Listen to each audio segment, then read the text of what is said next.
इस कार्यक्रम के प्रायोजक हैं कृषि एवं किसान कल्याण मंत्रालय, भारत सरकार।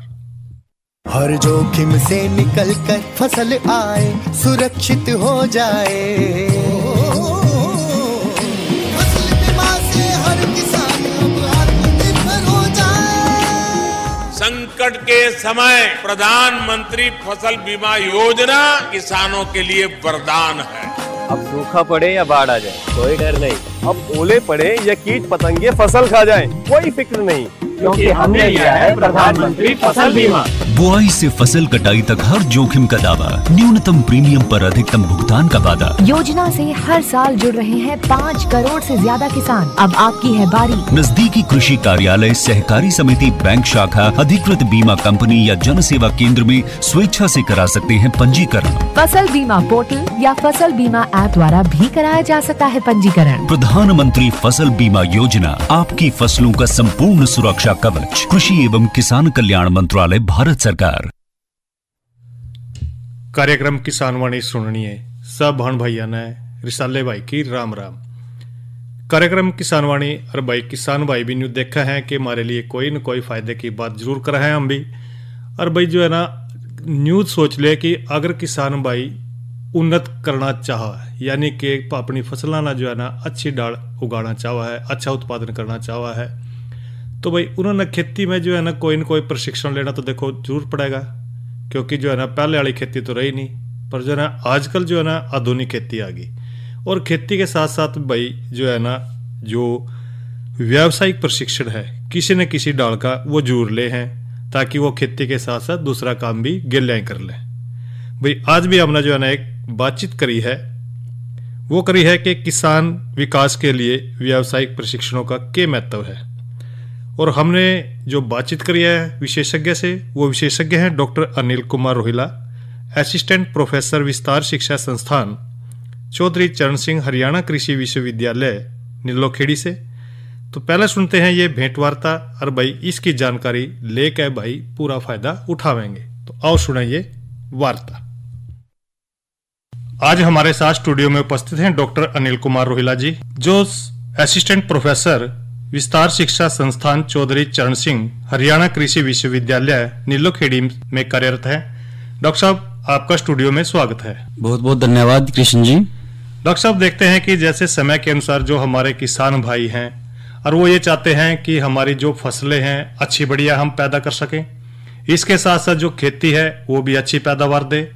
पर जो है ना उनके लिए जो प्रशिक्षण है, प्रशिक्षणों का उनके जीवन में कितना महत्व रहता है, इसके बारे में जो तथ्य हैं उनकी जानकारी आप हमारे जो किसान हैं उनको दें। सबसे पहले तो सभी किसान भाइयों को नमस्कार। जैसा कि कृष्ण जी आपने बहुत अच्छा प्रश्न पूछा कि तथ्य क्या है। जैसा कि हम सभी जानते हैं, जो भारत की जनसंख्या है वो लगभग 145 करोड़ के आसपास है, और हमारे जो विश्व की जनसंख्या है वो लगभग 825 करोड़ है। और यदि हम प्रतिशत की बात करें, जो भारत की जनसंख्या है हमारे जो विश्व की कुल जनसंख्या का लगभग 17 से 18% है।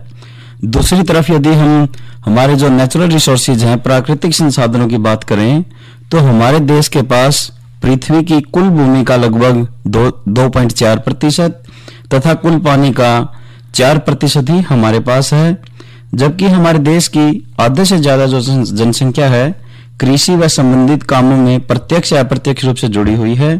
यदि किसानों की बात करें, ज्यादातर किसान जो सीमांत व छोटी जोत के हैं और उनके पास जो कृषि योग्य भूमि है वो ज्यादा से ज्यादा 5 एकड़ है।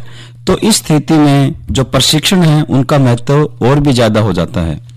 डॉक्टर साहब देखिए, जो किसान के पास जोत का आकार है वो छोटा होता जा रहा है, क्योंकि आपने जिक्र भी किया कि जो जनसंख्या है वो बढ़ती जा रही है और जो परिवार हैं वो भी सीमित होते चले गए हैं। क्योंकि पहले जो संयुक्त परिवार होता था उसमें जमीन उनके पास रहती थी, पर आगे जैसे जैसे वो परिवार बढ़ते गए, उनके आगे आगे भाग बढ़ते गए, तो परिवार जो है ना देखते हैं कि आज जोत का आकार छोटा है। पर इसमें हम देखते हैं कि जो किसान भाई हैं और उनके लिए जो प्रशिक्षण है वो प्रशिक्षण कौन कौन से हैं और वो प्रशिक्षण जो है ना किस किस के द्वारा करवाए जाते हैं। बहुत अच्छा प्रश्न पूछा आपने कृष्ण जी। तो आपके प्रश्न का जवाब देने से पहले मैं थोड़ा सा आपको ये बताना चाहूंगा जी क्योंकि हमारे जो देश की जनसंख्या है वो दिन प्रतिदिन बढ़ती जा रही है और जो कृषि योग्य भूमि है वो लगातार कम होती जा रही है। तो इस स्थिति में लगातार इतने लोगों को, जो बढ़ती हुई जनसंख्या है, उनको रोजगार देना भी कोई आसान काम नहीं है। इसलिए हमेशा से केंद्र सरकार और राज्य सरकार देश के लोगों को प्रशिक्षित करने का काम करती है और वो प्रशिक्षण ऐसे करवाए जाते हैं कि जिससे कि जो लोग प्रशिक्षण लेते हैं कोई ना कोई वो काम कर सके। डॉक्टर साहब देखिए, जो प्रशिक्षण है वो किसान के लिए कितना मूल्यवान है, कितना फायदेमंद है। पर देखते हैं अगर किसान है, अगर वो प्रशिक्षण ले, अपनी खेती के बारे में प्रशिक्षण ले, नई नई तकनीकों के बारे में जानकारी ले, उनको कितना फायदा होता है।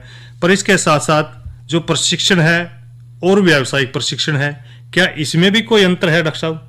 बिल्कुल बिल्कुल। यदि हम इसके अंतर की बात करें, जो सिंपल प्रशिक्षण है जिसको हम ट्रेनिंग भी बोलते हैं, वो कोई भी व्यक्ति कोई काम कर रहा है उसको उस काम को और अच्छे से कैसे कर सकता है, तो इसलिए प्रशिक्षण दिया जाता है। इसमें तकनीकी, सॉफ्ट स्किल इत्यादि हो सकती है। जबकि जैसा कि आपने पूछा, जो व्यावसायिक प्रशिक्षण है वो उसका जो मुख्य उद्देश्य है यही होता है कि जिस व्यक्ति को वो ट्रेनिंग दी जाती है, जो वोकेशनल ट्रेनिंग दी जाती है, तो उससे उसकी नॉलेज और उसकी स्किल उसको भी बढ़ाना होता है, जिससे कि कोई ना कोई वो अपना काम धंधा शुरू कर सके। इस उद्देश्य से वोकेशनल ट्रेनिंग पर सरकारों का ज्यादा जोर रहता है।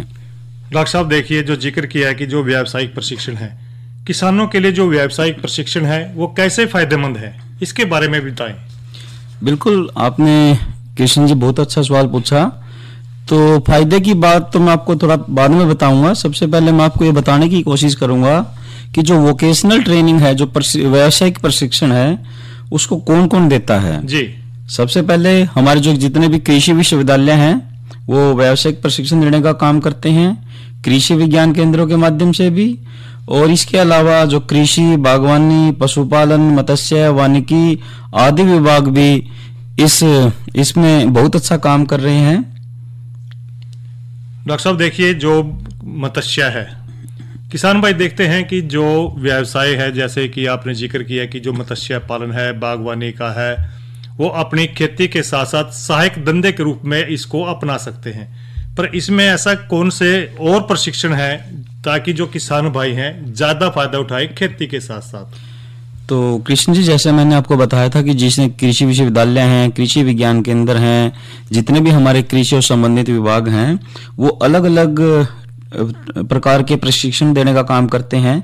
जैसे कटिंग एंड टेलरिंग है, बेकरी है, दुग्ध उत्पाद से रिलेटेड ट्रेनिंग है, फ्रूट्स एंड वेजिटेबल प्रिजर्वेशन है, उसको कैसे प्रसंस्करण करना है, प्रोसेसिंग करनी है, नर्सरी प्रबंधन से रिलेटेड भी वोकेशनल ट्रेनिंग होती है, प्राकृतिक खेती है, मधुमक्खी पालन है, खुम्ब उत्पादन है, पोल्ट्री फार्म मैनेजमेंट है, मिलेट्स प्रोडक्ट्स है, फिश फार्मिंग एंड प्रोसेसिंग। इससे रिलेटेड बहुत सारे ऐसे व्यावसायिक प्रशिक्षण है जो विभिन्न विश्वविद्यालयों के द्वारा, कृषि विज्ञान केंद्रों के द्वारा और दूसरे विभागों के द्वारा दिए जाते हैं। डॉक्टर साहब देखते हैं कुछ ऐसे किसान जिनको आपके संस्थान के द्वारा प्रशिक्षण भी दिया गया होगा, पर जो है ना, वो ऐसे किसान जो दूसरों के लिए प्रेरणा का स्रोत बने, क्या आप बता सकते हैं?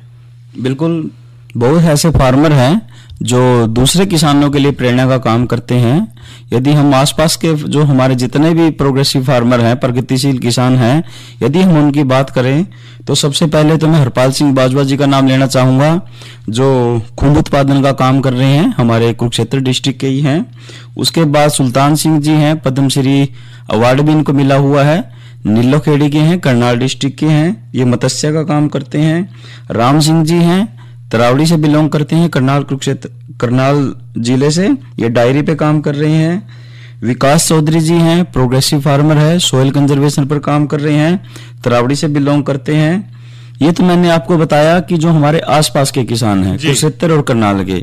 इसके साथ साथ हमने अभी जनवरी में एक विजिट किया था सुल्तानपुर, यूपी में एक जगह है, वहां पर एक रिटायर्ड आर्मी ऑफिसर हैं सुभाष देशवाल जी, वो कैरेट किंग के नाम से इनको जाना जाता है। तो जो जितने भी ये फार्मर हैं, ये खुद तो काम करते ही करते हैं, दूसरे जितने भी किसान उनके लिए भी प्रेरणा का स्रोत हैं। डॉक्टर साहब देखिए, जैसे जानते हैं कि जो प्रोग्रेसिव किसान है, प्रगतिशील किसान है, इसके साथ साथ जो महिलाएं हैं वो भी प्रशिक्षण आपके संस्थान के द्वारा वो लेती हैं। पर और अन्य जो प्रशिक्षण है, जैसे जो महिलाओं का अगर जिक्र करें तो महिलाएं इस क्षेत्र में कैसे आगे बढ़ सकती हैं? बिल्कुल, आपने बहुत अच्छा ये प्रश्न पूछा किशन जी। हमारी एक कुरुक्षेत्र कृषि विज्ञान केंद्र से एक महिला है जिसको राष्ट्रीय स्तर पर भी पुरस्कार मिल चुका है और उन्होंने अपना मिलेट्स प्रोडक्ट्स बनाने का काम शुरू किया है। और इसी प्रकार जो हमारी महिलाओं की, जैसे आपने बात की, कटिंग एंड टेलरिंग का वो काम शुरू कर सकती हैं, बेकरी का काम वो शुरू कर सकती हैं। इस प्रकार छोटे छोटे से व्यावसायिक प्रशिक्षण लेकर वो अपना काम शुरू कर भी रही हैं। और बहुत सारी, मेरे को ऐसा लग रहा है कि बहुत सारी ऐसी महिलाएं हैं जो अभी काम शुरू करने वाली भी हैं। डॉक्टर साहब, चौधरी चरण सिंह हरियाणा कृषि विद्यालय का ऐसे प्रशिक्षण करवाने में क्या योगदान है ताकि जो किसान हैं वो इस संस्थान से, इस विश्वविद्यालय से प्रशिक्षण लें और अपनी जो है ना प्रशिक्षण लेने के बाद अपने, एक तो जैसे जिक्र करते हैं कि जो महिलाएं हैं प्रशिक्षण लेकर के अपना कार्य शुरू कर सके, ऐसे जो किसान हैं वो भी ऐसा प्रशिक्षण लेकर के आगे बढ़ सके, वो कितना योगदान रहता है? बिल्कुल, मैं आपको ये बताना चाहूंगा कि चौधरी चरण सिंह हरियाणा कृषि विश्वविद्यालय के द्वारा विस्तार शिक्षा निदेशालय अलग से एक विंग बनाई गई है जिसका मुख्य उद्देश्य किसानों के लिए काम करना होता है। और जैसा मैंने अभी आपको जिक्र किया था कि कृषि विज्ञान केंद्र कुरुक्षेत्र है, कृषि विज्ञान केंद्र करनाल है, तो विश्वविद्यालय के द्वारा हर जिले के अंदर कृषि विज्ञान केंद्र खोले गए हैं जो समय समय पर वोकेशनल ट्रेनिंग, व्यावसायिक प्रशिक्षण देने का काम करते हैं।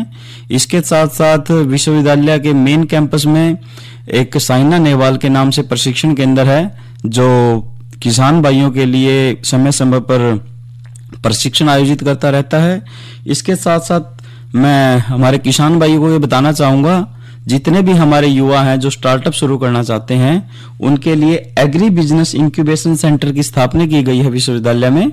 और इस जो एग्री बिजनेस इंक्यूबेशन सेंटर है इसका मुख्य उद्देश्य यही है कि हमारे युवाओं को अलग अलग कामों के लिए, स्टार्टअप के लिए प्रेरित करना।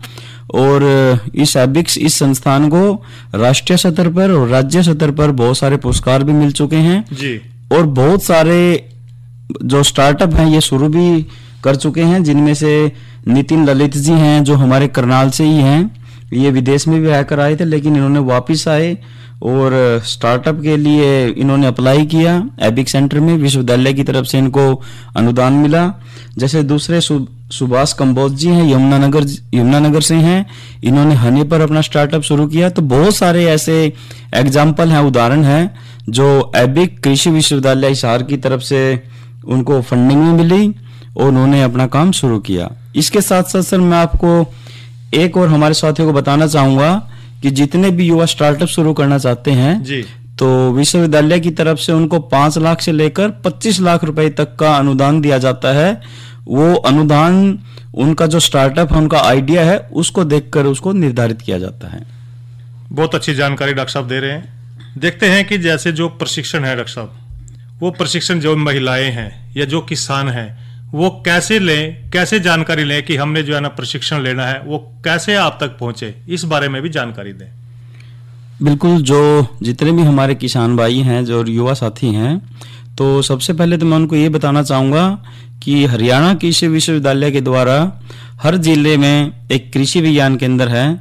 तो वो जो भी जिस जिले में किसान भाई रहता है वो कृषि विज्ञान केंद्र में जरूर विजिट करें।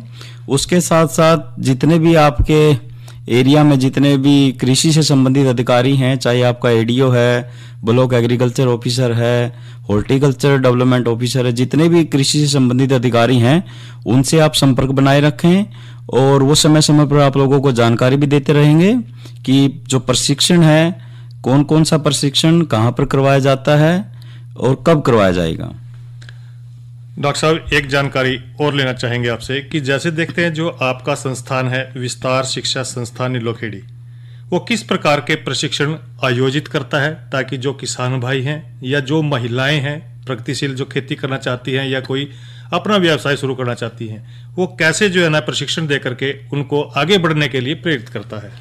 जी किशन जी, मैं आपको थोड़ा सा ये बताना चाहूँगा, विस्तार शिक्षा जो संस्थान है ये उत्तर भारत के अधिकारियों को ट्रेनिंग देने का काम करता है, प्रशिक्षण देने का काम करता है।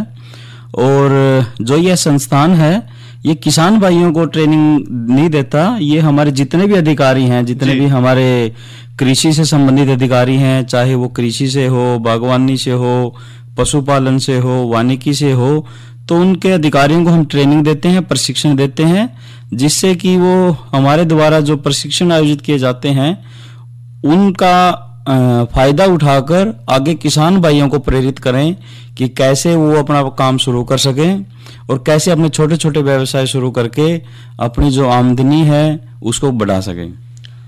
डॉक्टर साहब, अन्य जानकारी जो किसान भाई हैं या जो प्रगतिशील महिलाएं हैं जो खेती से जुड़ी हुई हैं उनको क्या देना चाहेंगे ताकि वो और अच्छा कार्य कर सके खेती में?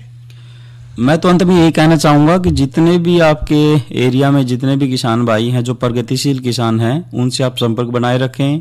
समय समय पर आप कृषि विज्ञान केंद्र के जितने भी वैज्ञानिक हैं उनसे संपर्क बनाए रखें और जो भी आपके एरिया में जितने भी कृषि संबंधित अधिकारी हैं उनसे आप लोग संपर्क बना के रखें। नई नई टेक्नोलॉजी, नई नई जो प्रैक्टिस आपको अधिकारी बताते हैं उनको अडॉप्ट करने की कोशिश करें। यदि आपको कोई समस्या आती है तो उनके समाधान के लिए आप उनसे व्हाट्सएप पर, सोशल मीडिया पर उनसे आप लोग कांटेक्ट कर सकते हैं। दूसरा, मैं कृष्ण जी एक बात तो जोड़ना चाहूँगा, क्योंकि जो आज का युग है ये सोशल मीडिया का युग है जी।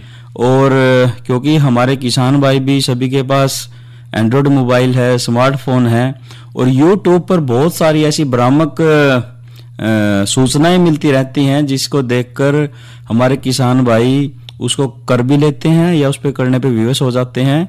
तो किसान भाइयों को मैं थोड़ी सी यही सलाह है मेरी तो कि जो भी आप लोग कोई भी यूट्यूब पे या इस प्रकार की कोई आप लोगों को वीडियो दिखाई देती है तो उस प्रैक्टिस को अपने फार्म पर, अपने खेत में अडॉप्ट करने से पहले जितने भी आपके वैज्ञानिक हैं कृषि विज्ञान केंद्र के या जो कृषि संबंधित अधिकारी हैं उनसे परामर्श जरूर लें जी। और उसकी रिलायबिलिटी और वैलिडिटी होने के बाद ही उसको आप लोग अडॉप्ट करें, उसको अपनाएं अपने खेतों में। अदरवाइज बहुत सारे हमारे जो किसान हैं वो मतलब कि नुकसान झेल लेते हैं इसके कारण। जी, डॉक्टर अनिल कुमार रोहिला जी, आज आपने बहुत अच्छी जानकारी जो हमारे किसान भाई हैं, बहनें हैं और किसान विकास के लिए व्यावसायिक प्रशिक्षण है इसके बारे में दी। इस जानकारी को देने के लिए आपका बहुत बहुत धन्यवाद। धन्यवाद सर। अभी भाइयों ने सुनिए बातचीत कि भाई जो किसान विकास के लिए व्यावसायिक प्रशिक्षण है उनका कितना बढ़िया योगदान रहा है, कि महत्व रहा है। और भाई एक जानकारी जो है ना जरूर भाई अगर साझा कर रहे हैं कि बात भी कर रहे हैं उसके ऊपर कि जो खेती है उसमें टिकाऊ कृषि पद्धतियां कौन सी अपनाएं, क्योंकि किसान भाई न्यू देखा है कि भाई कौन सी विधि अपनावा है ताकि जो है ना वो खेती बाड़ी है वो अच्छी ढाल हो सके। पर जो है ना जो हम फसल चक्र का जिक्र कर ले तो किसान भाई इस बात का जरूर ध्यान रखें कि जो फसलें हैं ना ये न समझ करो भी एक किले में ठायर आई बार गेहूं तो भाई उसने बदल बदल का बो तो इससे जो है ना बहुत बढ़िया फसल भी होगी और जो मिट्टी में जो उर्वरकता की जो ताकत है वो भी बढ़ जाएगी, क्योंकि इससे जो है ना जो बहुफसलिया चक्र है वो बना रहा है जमीन में। और जो पोषक तत्व है, एक पोषक तत्व यानी भी बार बार एक ही पोषक तत्व की मात्रा बढ़ती रहे तो इस करके जो है ना दूसरी फसल लेंगे तो दूसरे पोषक तत्व बढ़ जाएंगे जमीन के में। तो इस करके जो है ना किसान भाई इस बात का जरूर ध्यान रखें कि जो जमीन है उसको उपजाऊ भी बनाना है। ऐसी विधि अपनाएं जिसमें कि 12 महीने जो पौधे हैं वो लगाए जा रहे हैं, क्योंकि जो 12 पौधे हैं अगर हम उसको लगा कर रखेंगे तो इससे जो है ना मिट्टी को ढक कर रखने तय पूरे साल जो है ना जमीन में जड़ें जमाओ रहेंगी, क्योंकि जो जड़ें हैं वो भूमि की जो उर्वरक ताकत है, कई बार देखा है हवा आ जाए, बारिश आ जाए और वो मिट्टी बह करके चली जावा है। तो इस करके जो 12 पौधे हैं अगर वो लगाएंगे तो मिट्टी की जो उपजाऊ ताकत है या जो ऊपर वाली जो परत है जिसमें भाई खेती करे है वो न्यू की न्यू बनी रह सके। एकीकृत कीट प्रबंधन का अगर जिक्र करें, क्योंकि भाई कीटनाशकों के उपयोग को जो है ना कम करने के लिए, जो कीट आबादी को नियंत्रण में रखने के लिए यांत्रिक और जो जैविक नियंत्रण है उससे स्त्रियां जो है ना कई डाल के तरीके उपयोग में कर सका है। और कई ग्राम भाई फसल और पशुधन इनको भी एक साथ रखना है। कई बार ने देखा है कि जो औद्योगिक क्षेत्र है हमारा उसके में जो कृषि के जो पौधे हैं और पशु हैं उनमें खास करने है उत्पादन को आमतौर पर अलग रखा जा है क्योंकि पशुओं को उनके चारे के उत्पादन और उनसे जो उत्पादन कर रहे हैं जिस जगह हम उनसे दूर रखेंगे। तो इससे क्या है कि जो फसलें हैं प्रचुर मात्रा में खाद उर्वरकतें दूर उगाई जाएंगी। कि भी हमने इस बात का भी ध्यान रखना है कि जो पहला न्यू देखे कर रहे थे कि जो पशु हैं खेता में चरे कर रहे थे और भाई उसमें ही जिस तरह के जो है ना खाद का रूप में जो गोबर था वो खाद का काम करे कर रहा था। इससे भूमि की उपजाऊ शक्ति बनी रहती।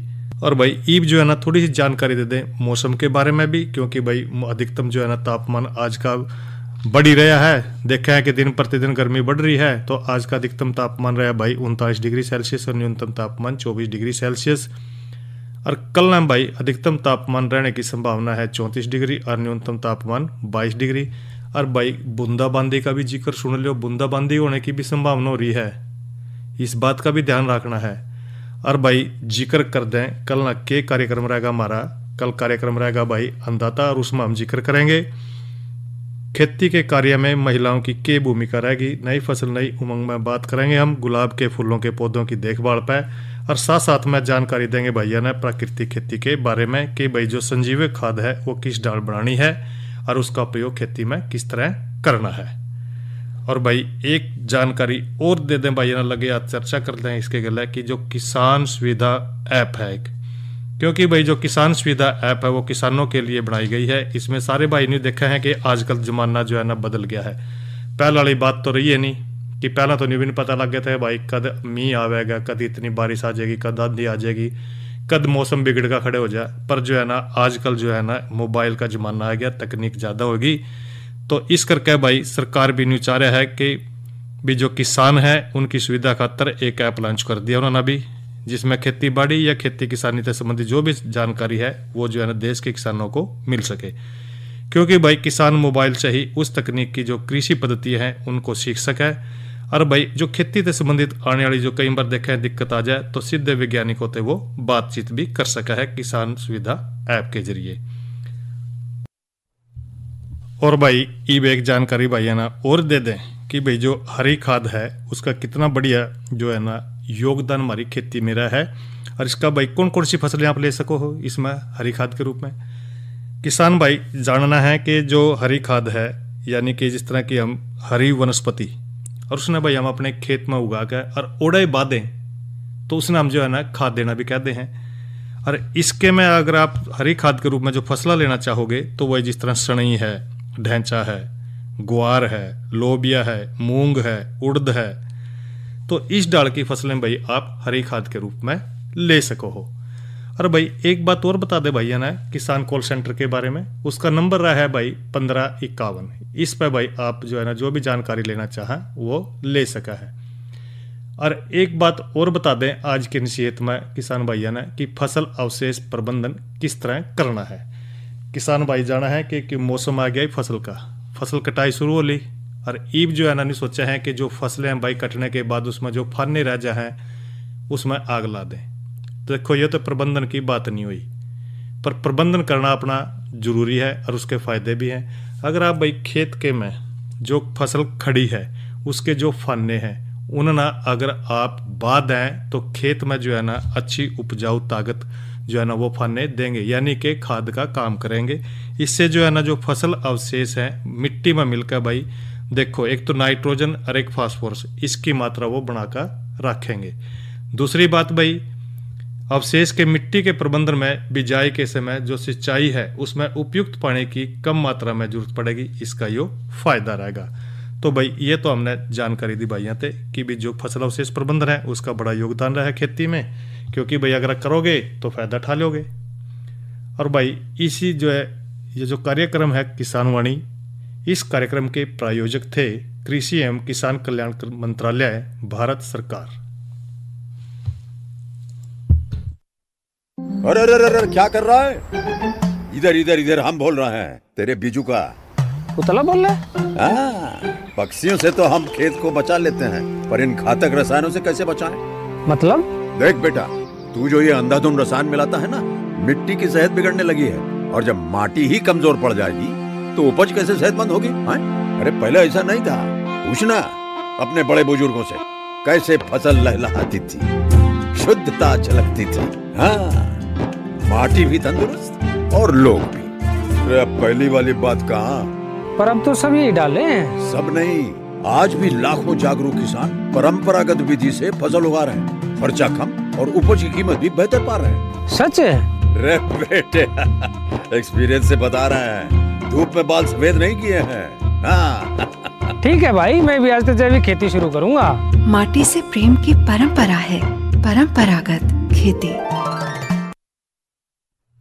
और भाई इसे गेले कार्यक्रम किसानवाड़ी यहीं पर संपन्न हो रहा है। रिसाले भाई ना देव इजाजत। अच्छा भाइयों, राम राम।